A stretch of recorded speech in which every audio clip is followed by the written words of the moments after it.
येन तस्मै श्रीगुरुवे नमः। श्रीचैतन्यमनोभीष्टं स्थापितं येन भूतले स्वयं रूपः कदा मह्यं ददाति स्वपदान्तिकं।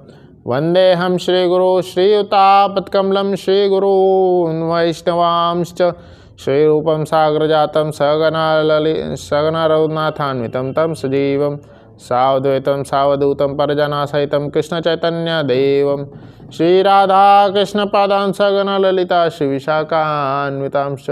हे कृष्ण करुणा सिंधु दीनबंधु जगत्पते गोपेश गोपिका कांत राधा कांत नमोस्तुते। तप्त कांचन गौरांगी श्री राधे वृंदावनेश्वरी विश्वानुसुते देवी प्रणमामि हरिप्रिये। नीलाचल निवासाय नित्याय परमात्मने बलभद्र सुभद्राभ्याम जगन्नाथाय ते नमो नमः। जय श्री कृष्ण चैतन्य प्रभु नित्यानंद श्री अद्वैत गदाधर शिवासादि गौर भक्तविंद। हरे कृष्णा कृष्णा कृष्णा हरे हरे, हरे राम राम राम हरे हरे। नमो विष्णु पादाय कृष्ण पृष्ठाय भूतदेशमते भक्तिवेदांत स्वामी नमस्ते सुस्ते गौरवाणी प्रचारिणे विशेष सुनाद पश्चात विस्तार पंचाकल्पतरुश्च कृपा सिंधु दीपति दानां पावनं विष्णु।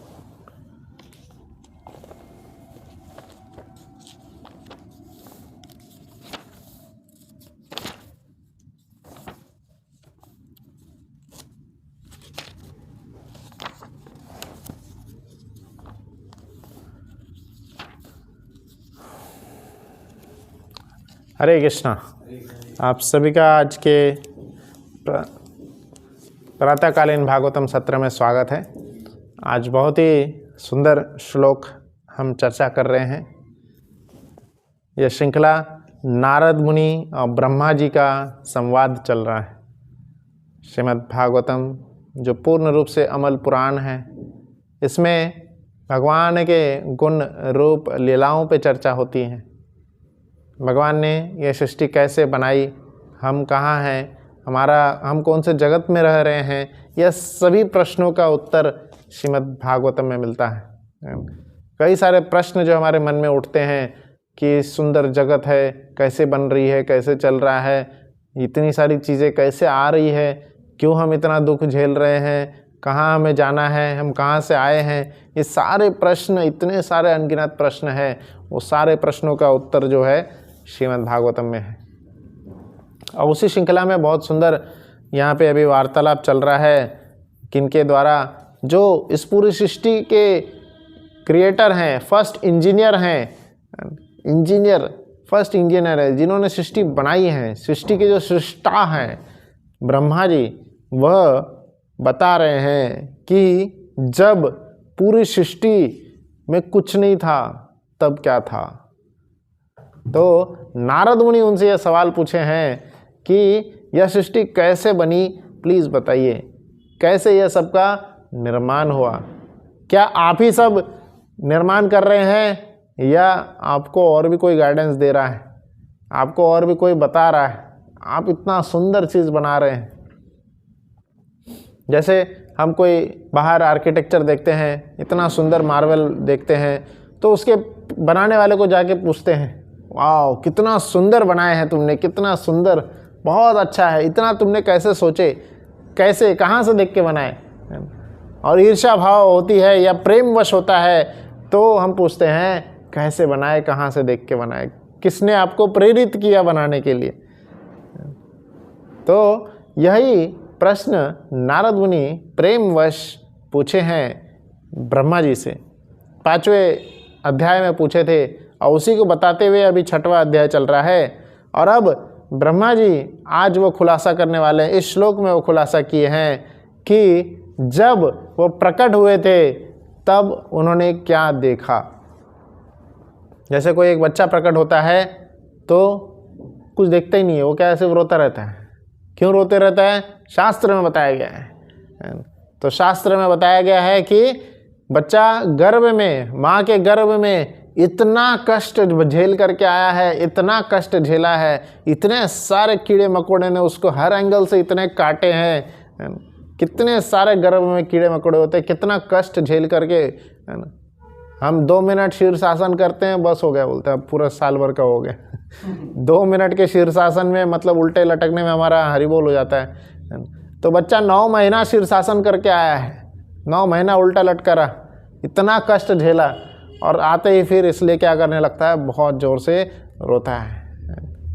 बायोलॉजी भी ये भी बोलती है, अलग रीज़न बोलती है, हाँ रोने से उसके लंग्स खुलते हैं, बाकी ऑर्गन खुलने लगते हैं, एक्सपैंड होते हैं, ठीक है, वो अलग बात है।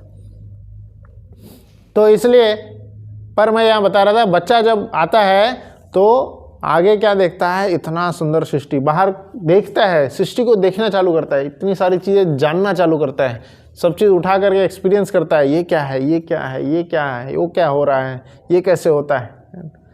तो उसके आसपास जो लोग होते हैं उसको बताते हैं, माता पिता भाई बहन जो भी होते हैं उसके आसपास में उसको बताना चालू करते हैं, और वो जानना चालू कर देता है सब चीज़ों को। तो उसी प्रकार से हम जब ये नेचुरल चीज़ें यहाँ देख रहे हैं, आज इस श्लोक में हम जानेंगे, जब प्रथम पुरुष ब्रह्मा जी जब प्रकट हुए थे तब क्या हुआ था, तब कौन था उनके आसपास में, कौन उनको पालने में खिलाया था, कौन उनको बड़ा किया, तो यह सब हम जानेंगे आज।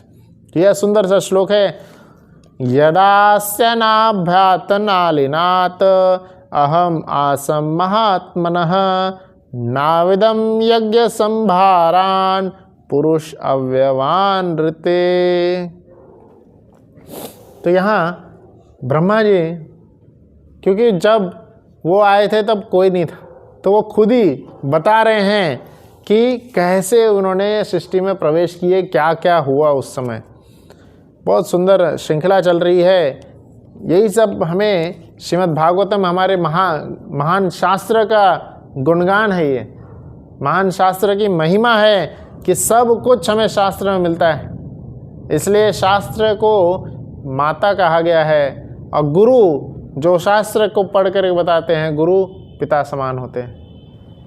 और वही शास्त्र में क्या लिखा है, अभी यहाँ ब्रह्मा जी बता रहे हैं, जब ब्रह्मा जी महापुरुष श्री भगवान महाविष्णु के नाभि कमल से उत्पन्न हुआ था, ये बोल रहे जब मैं महापुरुष से उत्पन्न हुए थे, जब ब्रह्मा जी उत्पन्न हुए थे तब उन्होंने देखे, तब उनके पास में कुछ भी नहीं था।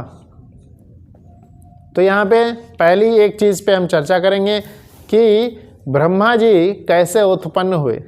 कोई भी बच्चा, यहाँ पे बता रहे हैं, यह इसी तात्पर्य में श्रील प्रभुपाद जी बहुत सुंदर रूप से इसको इस बात को, इस तथ्य को उजागर किए हैं कि सृष्टि का सामान्य नियम है कि माता को मादा बोलते हैं और पिता को नर, और दोनों के संसर्ग से ही कोई भी जीवात्मा प्रकट होता है।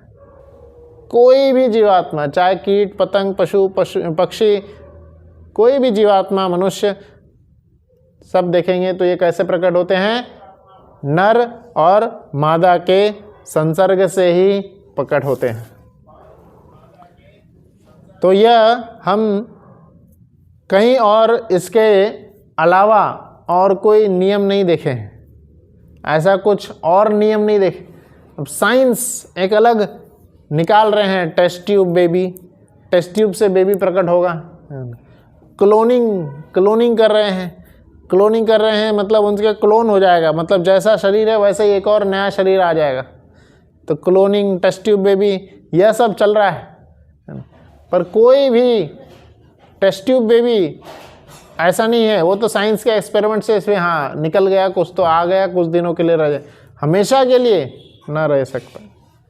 तो जीवन जो है साइंस में बहुत चलते रहता है, जीवन आता कैसे, यह सृष्टि में जीवन कैसे आता है।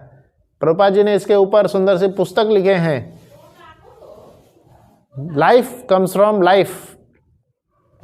कई बार साइंटिस्ट बोलते हैं कि हाँ जीवन जो है, हमारी लाइफ जो है केमिकल्स से बनी हुई है। कोई जैसे हम देखते हैं हमें सर्दी हो रही है तो दवाई खा लो, सर्दी ठीक हो गई, मतलब कैसे, दवाई में वो पर्टिकुलर केमिकल था, वो केमिकल अंदर शरीर में गया, हमारे केमिकल से मिल गया और हम ठीक हो गए। हमें कुछ पेट दर्द होने लगता है तो या एसिडिटी हो जाती है, फिर कोई दवाई खा लेते हैं, ठीक हो जाती है। कुछ भी परेशानी होती है, दवाई या इंजेक्शन या कुछ लिक्विड लेकर के ठीक हो रहे हैं। तो मतलब साइंटिस्ट निकालते हैं यह क्यों दिया जा रहा है कि हमारे शरीर में किसी केमिकल की कमी हो जाती है और वो उस केमिकल को डाल दे जो तो ठीक हो जाएगा। तो ये लॉजिक को देखते हुए क्या पता चल रहा है कि हमारा शरीर केमिकल से बना हुआ है। It is nothing but a bunch of chemical. तो इसी बात को आगे बढ़ते हुए अगर हम इस पे और ज़्यादा गहराई से चर्चा करेंगे तो सारा केमिकल हम निकाल करके साइड में रखते हैं। कौन कौन से केमिकल? पोटेशियम और मिनरल्स और जितने सारे हमारे अंदर केमिकल है। कैल्शियम है, केला खाने से आयरन मिलता है, कार्बोहाइड्रेट मिलता है, प्रोटीन मिलता है, फैट्स मिलते हैं। तो ये सारे हमारे शरीर में हमको मिल रहे हैं। तो ये सारे केमिकल अलग रख देते हैं। तो क्या एक शरीर की वैल्यू इन सब केमिकल्स के बराबर है? एक बार एक व्यक्ति डूब रहा था, एक जैसे हरिद्वार में हम देखेंगे तो वहाँ पे गंगा नदी का फ्लो बहुत ज़्यादा होता है। तो कई बार एक्सीडेंट्स होते हैं, कई लोग बह जाते पूरा। तो एक व्यक्ति थे उधर डूब रहा था। तो दूसरा जो तैराक था वो उधर दौड़ते हुए तैरते हुए गया, उसके पास गया और उसका ऊपर से पकड़ लिया उसको और उसको लेकर के आ गया।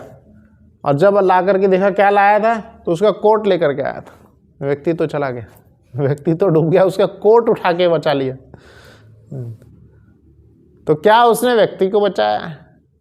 तो किसको बचाया? उसने कोट को बचाया, व्यक्ति तो चला गया। तो उसी प्रकार से हम यहाँ देख रहे हैं कि कई बार हम पूरे जीवन भर कोट जो है हमारा, है ना, उसको ही बचाते रह जाते हैं और व्यक्ति तो है चला जाता है। इसका अर्थ क्या है? कोट मतलब जो बाहरी आवरण है, जो पंचतत्वों से बना हुआ जो बाहर का शरीर है, इसको ही जीवन भर बचाते रहते हैं, सजाते रहते हैं, श्रृंगार करते रहते हैं। और इसके अंदर जो आत्मा कैद है उसका वर्णन हम कभी समझ ही नहीं पाए, उसको जान ही नहीं पाए, मिले ही नहीं कभी उससे। जिसे हम बोलते हैं कि हाँ ये मेरे पिता है, ये मेरी माता है। बहुत सुंदर उदाहरण आता है। एक बार नारद मुनि एक राजा से मिले थे। वो राजा बहुत रो रहे थे। तो नारद मुनि उनसे जाकर के पूछे क्यों रो रहे हो? तो उन्होंने बोले मेरा नवजात शिशु जो है वो नहीं रहा, चला गया, गुजर गया। तो नारद मुनि ने बोले ठीक है, आप इतने महान राजा हो, मैं आपके नवजात शिशु को जिंदा कर देता हूँ। तो उन्होंने, नारद मुनि ने उस शिशु को जिंदा कर दिए। अपने तपोबल से वो शिशु जहाँ भी था, शिशु में जो भी आत्मा थी वो जिंदा हो गए। और नवजात शिशु है और न उसको देख करके जिंदा हो गया था। तो वो देख करके राजा और रानी सब हंसने लगे, सब एकदम खुश हो गए, बहुत अच्छे से खुश हो गए और उसको शिशु को जाके गले लगा लिए, एकदम प्यार करने लगे उस शिशु को। पर जय श्री जगन्नाथ बलदेव सुभद्रा महारानी की जय। तो वो शिशु जो है जैसे ही वो जिंदा हुआ, माता पिता उसको प्यार करने लगे। वो शिशु बोलने लगता है और उस माता पिता उसको बोल रहे थे मेरा बच्चा, ऐसा बोल रहे थे। तो वह नारद मुनि की कृपा से जिंदा हुआ था। बट नारद मुनि का उद्देश्य ये नहीं था कि उनको जिंदा करना। नारद मुनि राजा को कुछ शिक्षा देना चाहते थे। तो उस प्लान के अंतर्गत अभी शिशु बोलने लगा। नारद एकदम नवजात शिशु है पर शास्त्र के वाक्यों को बोलने लगे। क्या बोल रहे हैं शिशु? किस माता पिता की बात कर रहे हो? किस माता पिता की बात कर रहे हो? मेरा इस शरीर में इतना ही तक समय था, मैं इतने देर के लिए ही शरीर में रहना था, अब मैं चला गया था आगे। मेरे हर जन्म में अलग अलग माता पिता मिलते रहते हैं, अनेकों जन्म में अनेकों माता पिता मिलते रहते हैं। मैं अनेकों जन्म में किसी का भी संतान बनता हूँ। कभी जब कुत्ते के शरीर में जन्म लेता हूँ तो कुत्ते माता पिता होते हैं, कीट पतंग के शरीर में जन्म लेता हूँ तो कीट पतंग मेरे माता पिता होते हैं, मनुष्य शरीर के जन्म लिया तो मनुष्य शरीर मेरे माता पिता हुए, मनुष्य में आप माता पिता हुए। तो अनेकों माता पिता मिलते रहते हैं। तो इसी तरह से जब वो ये सुना और बहुत सारा शास्त्र के वचन बोले तब वो राजा को समझ में आ गए।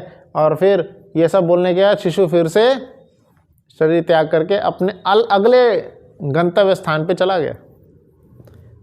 जिस प्रकार से ट्रेन एक जगह रुकती है, थोड़े समय वहाँ रहेगी, वहाँ पे आएंगे समोसे बेचने वाले आएंगे, चाय बेचने वाले आएंगे, तो हमें लगेगा कि अरे वाह बहुत सुंदर डेस्टिनेशन आ गया, उतर करके और फिर बहुत कुछ खाने को मिलेगा, पीने को मिलेगा, देखने को मिलेगा। स्टेशन पे, रेलवे स्टेशन पे बहुत कुछ देखने को मिल जाता है, कई लोगों से मुलाकात हो जाती है ना। पर फिर गार्ड की आवाज़ आती है, भाई ट्रेन चलने वाली है, और फिर ट्रेन वहाँ से फिर चली जाती है। जो भी बेचने वाला आया था, चलने वाला आया था, वो सब उतर गए, और जो लोग कंपार्टमेंट में बैठे थे वो सब मिल करके साथ में अगले डेस्टिनेशन की ओर चले जाते हैं। ट्रेन आगे की ओर बढ़ जाती है। तो उसी प्रकार से यह जीवन है। यहाँ पे हम आए हैं, यहाँ पे प्रकट हुए हैं, कई सारे लोगों से मिलते हैं, बातचीत करते हैं, समय होता है जितना हमारा संसर्ग होता है, मिलते हैं, बातचीत करते हैं, और फिर जैसे ही समय ख़त्म होता है, यमराज का बुलावा आता है, निकलना है अगले डेस्टिनेशन के लिए। तो यह नियम है इस संसार का, और इस नियम को श्री भगवान की कृपा से ब्रह्मा जी के ने ही संचालित कर रहे हैं कि माता पिता के संसर्ग से कोई भी व्यक्ति आएगा, प्रकट होगा। यही नियम हम इस संसार में देख रहे हैं।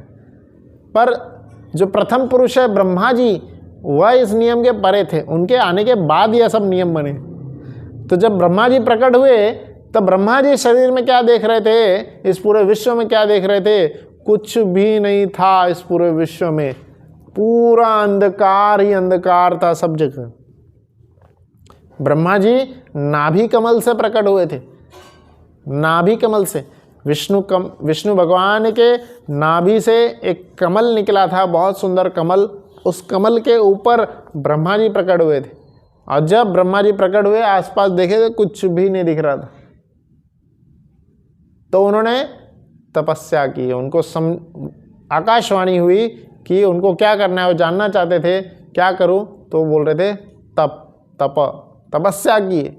और तपस्या के बल पर फिर भगवान प्रकट होते हैं और उनके जीवन का उद्देश्य उनको बताते हैं, क्या करना है, कैसे करना है। सब कुछ साधन सामग्री सब कुछ दे दिया जाता है, और तब वो श्री भगवान जी का दर्शन करते हैं। और वही यहाँ पे बता रहे हैं कि जब मैं महापुरुष श्री भगवान के नाभि कमल से उत्पन्न हुआ था, तब मेरे पास यज्ञ का अनुष्ठान करने के लिए उन महापुरुष के शारीरिक अंगों के अतिरिक्त अन्य कोई सामग्री नहीं थी।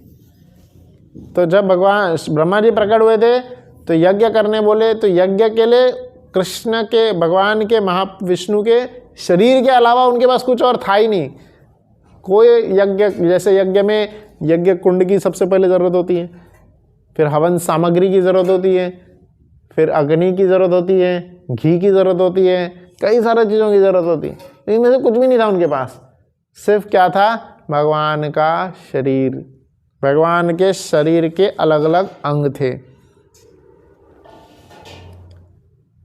तो यहाँ पे इसी बात की पुष्टि हो रही है, इसी बात को बताना चाह रहे हैं इस श्लोक के ज़रिए कि यह सब जो है, सब चीज़ जो भी हम देखते हैं दुनिया में, सृष्टि में, इस पूरे विश्व भर में जो भी देखते हैं, यह सब चीज़ भगवान के शरीर से ही प्रकट हुआ है।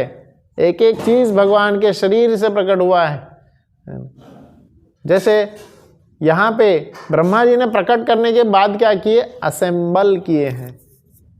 जैसे कोई भी फैक्ट्री में हम देखेंगे, जो कार बनाने वाली फैक्ट्रीज होती हैं, जैसे मैन्युफैक्चरिंग फैक्ट्रीज होती है, तो वहाँ पे क्या किया जाता है? असेंबल किया जाता है, बनाया नहीं जाता। वहाँ पे कोई चीज़ नया प्रोड्यूस नहीं किया जा रहा है, असेंबल किया जा रहा है। स्टील कहीं और से बन के आ रहा होता है, फ्रेमवर्क जो एल्यूमिनियम का उसके ऊपर लगा होता है वो कहीं और से बन के आ रहा होता है, चक्के कहीं और से बने होते हैं। आप ऑटोमेटिक कार मेकिंग मशीन में जाएंगे, वहाँ पे देखेंगे सब चीज़ वहाँ पे क्या हो रहा है, सब चीज़ मशीन में लगा हुआ है, असेंबल हो रहा है। कहीं रॉ मटेरियल कहीं और से आ रहा है, बाकी सब चीज़ें कहीं और से आ रही, असेंबल वहाँ हो रहा है। और वो असेंबल कैसे करना है उसका भी ब्लूप्रिंट पहले से ही डिसाइडेड है। ऑटोकैड मशीन में वगैरह पहले से डिसाइडेड होता है, और वो मशीन उस ब्लूप्रिंट के हिसाब से ही उसको असेंबल करती है। कहाँ पे क्या चीज़ लगाना है पूरा डिसाइडेड है। एक एक इंच, एक एक मिलीमीटर पे क्या क्या लगना है, सब पूरा डिसाइडेड होता है। उसी के हिसाब से वह कार्यरत होती है और कार्य असेंबल करते रहती है। तो कोई भी अगर व्यक्ति देखेगा, हाँ ये तो कितना सुंदर असेंबल हो रहा है, कितना सुंदर कार्य हो रहा है, पर उसके पीछे किसी ने डिज़ाइन बना करके उसको दिया है। हाँ, इस डिज़ाइन के अंतर्गत तुम्हें यह सब चीज़ असेंबल करना है, और तब यह फाइनली जब दिखेगा तब बाहरी रूप से जैसे हम कार देखते हैं इतना सुंदर कार लगेगा। तो उसका ब्लूप्रिंट पहले से डिसाइडेड है। हम कार में देखते हैं कितनी सारी फैसिलिटीज़ होती है, सुनने का रहता है, फिर हैंडल भी कहीं रहता है, पकड़ने का रहता है, लाइट रहती है, कितनी सारी फैसिलिटीज़ होती है, और यह सब कार के ब्लूप्रिंट में डिसाइडेड होता है और वो कंपनी में असेंबल हो रहा होता है। तो उसी प्रकार से ब्रह्मा जी को इस पूरी सृष्टि का ब्लूप्रिंट कृष्ण ने दिए थे। तेने ब्रह्म हृदय आदि कवये मुह्यन्ति यत सूर्या तेजो वारी मृदम यथा विनिमयो अत्र तिसर्गो अमृषः। श्रीमद् भागवत में यह पुष्टि की गई है कि कैसे ब्रह्मा जी जब प्रकट हुए, तेने ब्रह्म हृदय आदि कवये, आदि कवि जो हैं, आदि जो कर्ता हैं, उन्होंने ब्रह्मा जी के हृदय में यह ज्ञान दिए कि कैसे इस पूरी सृष्टि को करना है, ये पूरी सृष्टि का ब्लूप्रिंट कैसे होगा, कैसे बनाना है, यह उनको ज्ञान दिए। तो उस समय कोई था नहीं तो यज्ञ करने के लिए कृष्ण भगवान के ही, माँ विष्णु के ही शरीर के अलग अलग अंग को ही उन्होंने यज्ञ में आहुति के रूप में डाले, और उसी प्रकार से आहुति में डाल करके उस यज्ञ को संपन्न किए। जैसे गंगा माता की पूजा यहाँ पे बहुत सुंदर रूप से बताए हैं। तो गंगा माता की पूजा कैसे करते हैं लोग? गंगा के ही जल को गंगा में अर्पित करते हैं, और उसे यही विधि है गंगा की पूजा करने की। तो भगवान की पूजा करने की भी यही विधि है। भगवान द्वारा सृजित जो चीज़ है उनको भगवान की सेवा में लगाएं।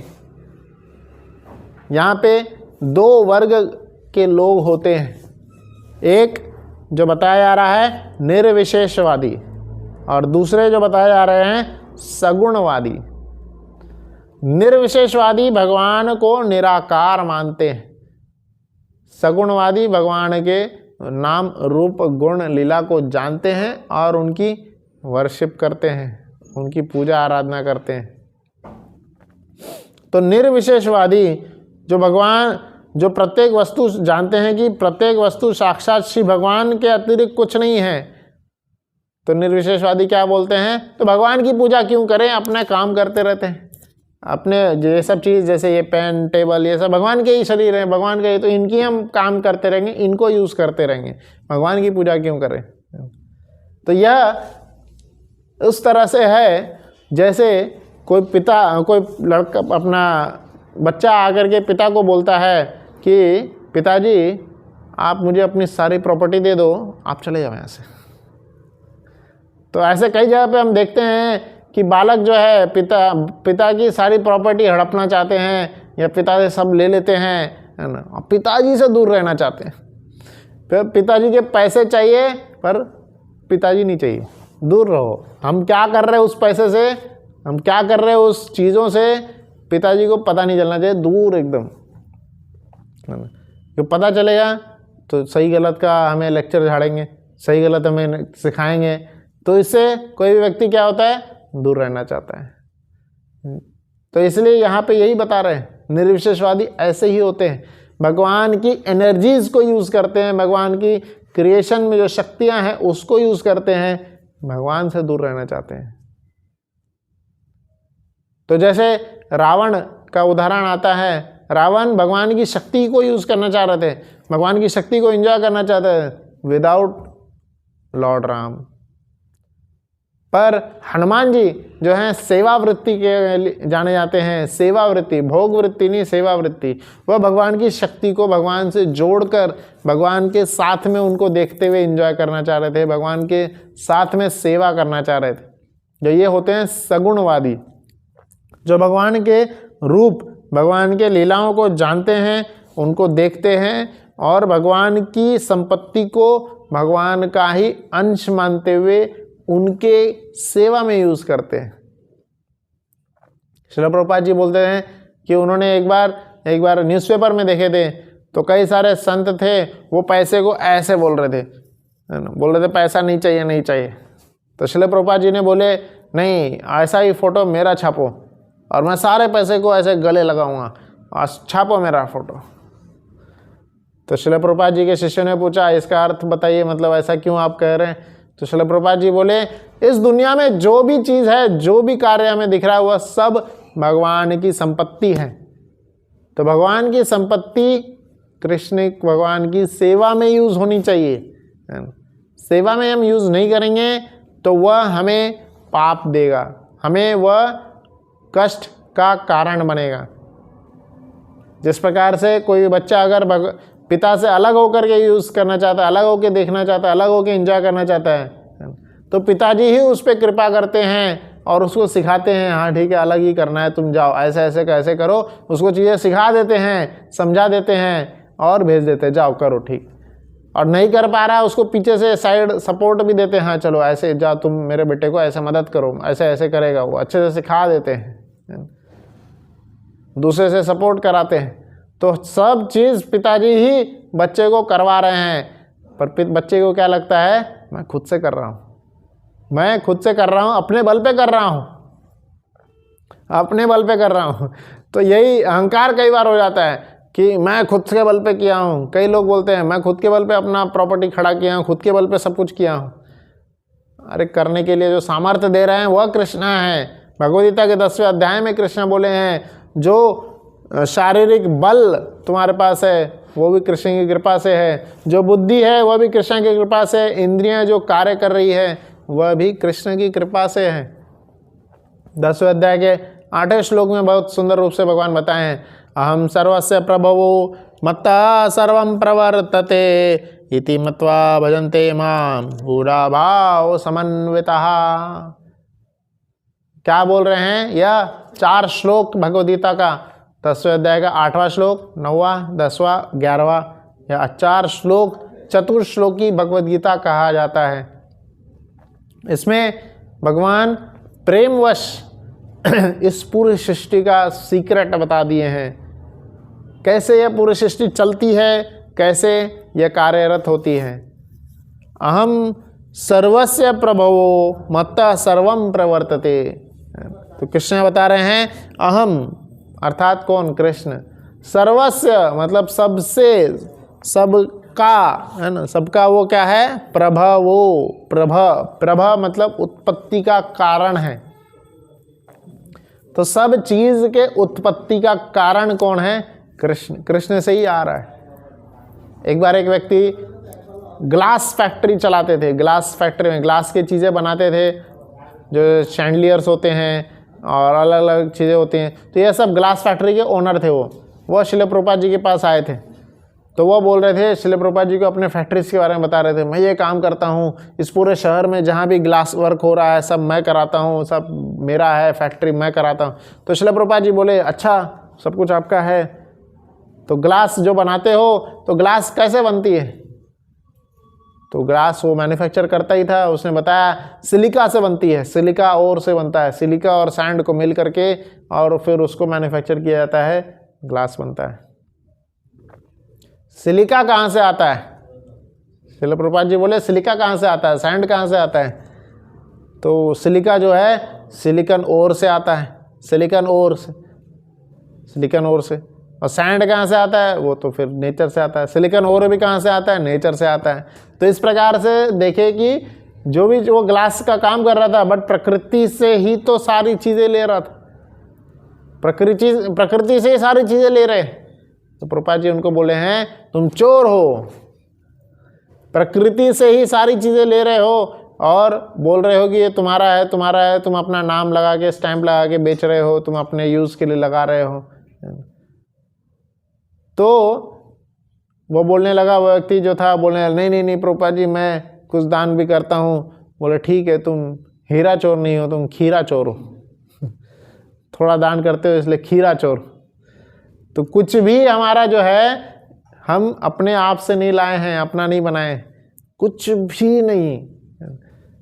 तो ये सब जो है भगवान की सृष्टि, चाहे हम किसी भी फैक्ट्री में कुछ भी कार्य कर रहे हो, कुछ भी कर रहे हो, ये सब कृष्ण की सृष्टि से हम ले रहे हैं और अपना सिर्फ स्टैंप लगा रहे हैं। जिस प्रकार से एक बहुत सुंदर सी स्टोरी आती है।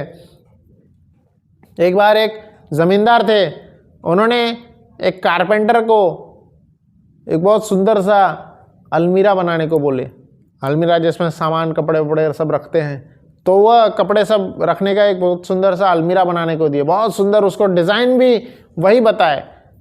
हालांकि उसके बाद बहुत सारा डिज़ाइन था, बोले नहीं नहीं नहीं, ये सब तुम्हारा डिज़ाइन साइड में रखो, मैं तुम्हें एक अलग डिज़ाइन बताता हूँ, एकदम ही बहुत सुंदर कर्व में, बहुत सुंदर शेप में, बहुत सुंदर तरीके से ऐसा डिज़ाइन दिए और यही करना है। और इस डिज़ाइन को बनाने के लिए ये सारी चीज़ें लगेगी, वो सारी सामग्री भी दे दिए, डिज़ाइन भी दे दिए, कैसे करना है सब बता दिया उस ज़मींदार ने। और कारपेंटर को बोला अब बनाओ। कारपेंटर बोला थोड़े पैसे चाहिए, तो पैसे भी दे दिए, सामग्री, पैसे, ज्ञान सब दे दिए। बोला ठीक है बनाता हूँ।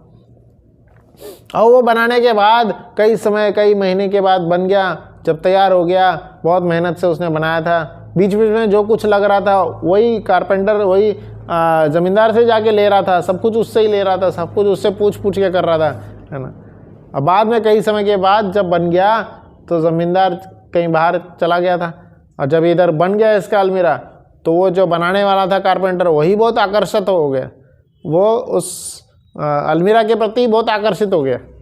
बोले इतना सुंदर दिख रहा है यार, इतना सही, इतना अच्छा बन गया।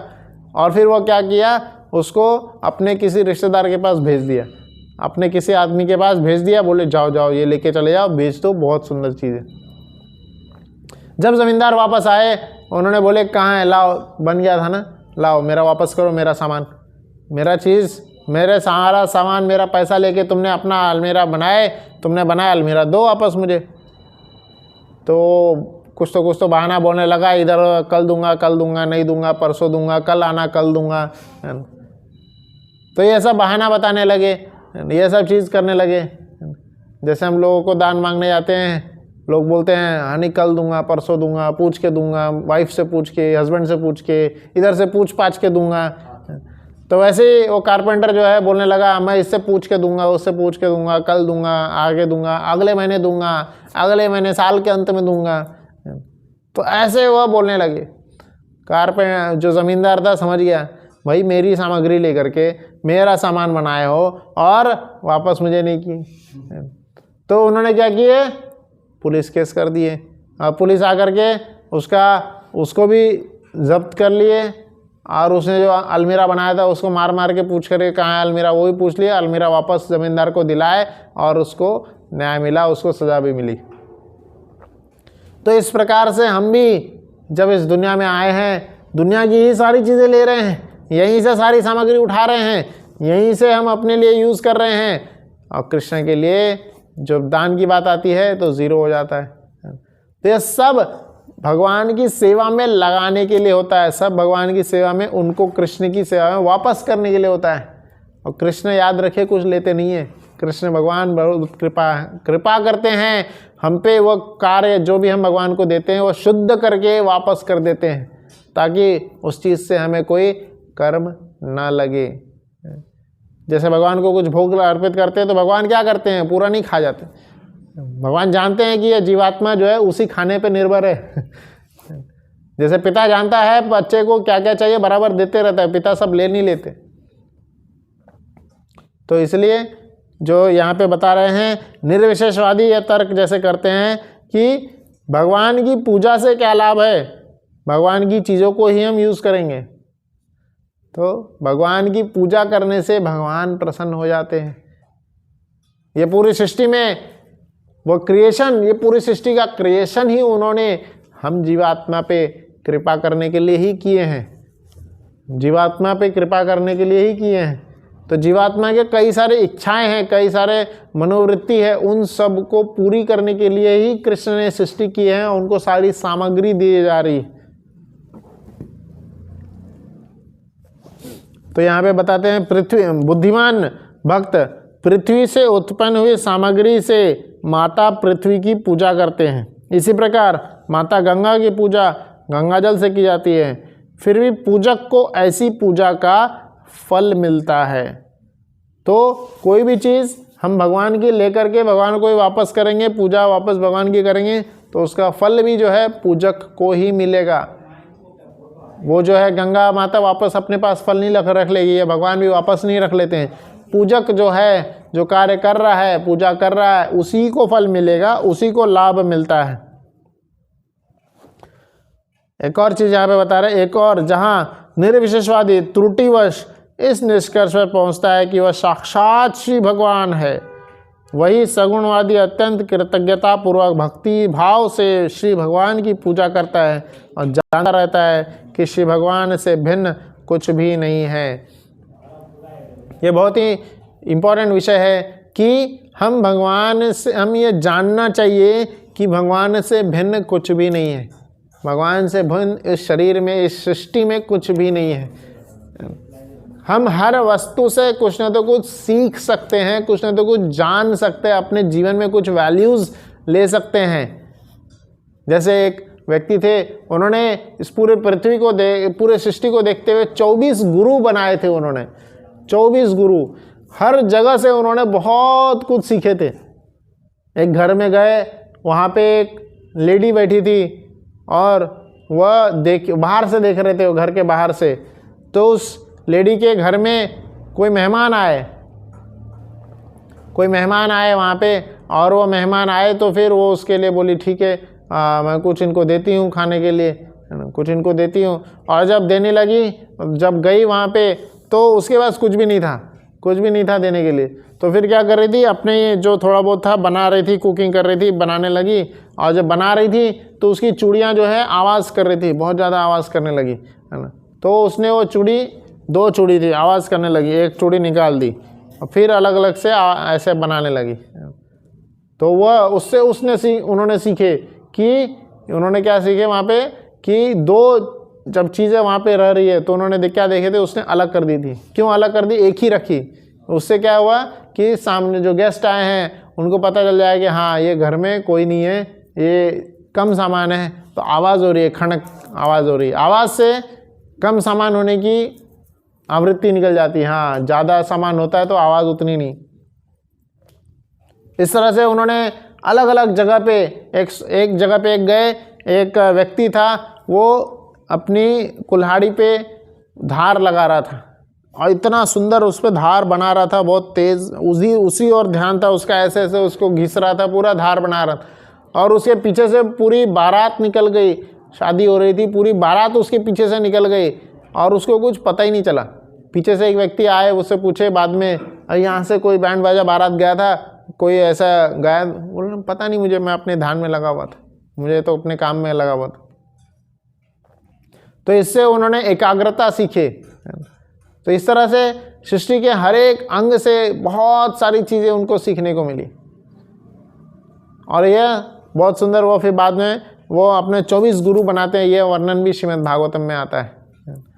तो यहाँ पे हम लोग देखते हैं कि कैसे भगवान की ही चीज़ों को भगवान की सेवा में लगा के भगवान की अच्छी तरह से पूजा की जाती है, और उस पूजा का लाभ जो है पूजक को ही मिलता है। तो इस श्लोक में यही बताया गया है। यहाँ पे हम लोग अंत करेंगे। यहाँ पे श्रीमद् भगवद गीता के 10वें अध्याय का 8वां श्लोक भी वर्णन किया गया है। बहुत सुंदर वो श्लोक है, 8वां, 9वां, 10वां, 11वां। 8वें श्लोक में भगवान कैसे ये पूरी सृष्टि का निर्माण करते हैं, इस पूरी सृष्टि के क्रिएटर हैं वह, उसके बारे में बताया। हम सर्वस्य प्रभो मत्तः सर्वम प्रवर्तते इति मत्वा भजन्ते माम। ये आखिरी का लाइन बहुत इंपॉर्टेंट है, इसी को बोल के हम अंत करेंगे। इति मत्वा भजन्ते माम मूढ़ा भाव समन्विता। जो व्यक्ति मेरी प्रेमा भक्ति में लगे रहते हैं तथा हृदय से पूरी तरह मेरी पूजा में तत्पर होते हैं। तो जो व्यक्ति जान लेता है इस पूरी सृष्टि में सब कुछ भगवान का है, सब कुछ कृष्ण की संपत्ति है, हमें उनकी ही सेवा में लगाना है। तो ये जान करके क्या है, मूढ़ा भाव समन्विता, वो आराम से संतुष्ट पूर्वक आनंद पूर्वक इस सृष्टि में रहता है। पर अहंकारवश अगर हम समझेंगे कि यह मेरा है, मैं अपने से बना रहा हूँ, मैं कर रहा हूँ, तो उसका जो गलत परिणाम है हमें ही मिलेगा। हरे कृष्णा कृष्णा कृष्णा हरे हरे, हरे राम राम राम हरे हरे। श्रीमद् भागवतम की जय। किसी का कोई प्रश्न है तो पूछ सकते हैं।